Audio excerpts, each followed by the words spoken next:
Hello friends, in our alphabetical drawing, today we are going to draw with the number 5. So, this way we will write the number 5.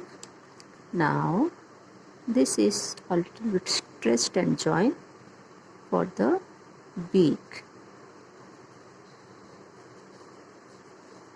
Okay, and then we will make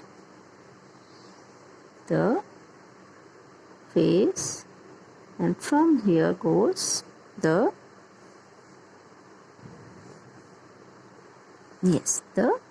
wings. Yes, you can take different colors, that it will look very different, very nice. And this we have joined. We will stretch the stomach a bit and then the tail. Yes, see. Yes. Now we'll make the eyes. Yeah.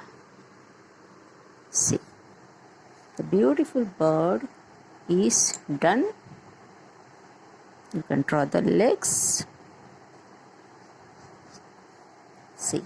The bird is done with the number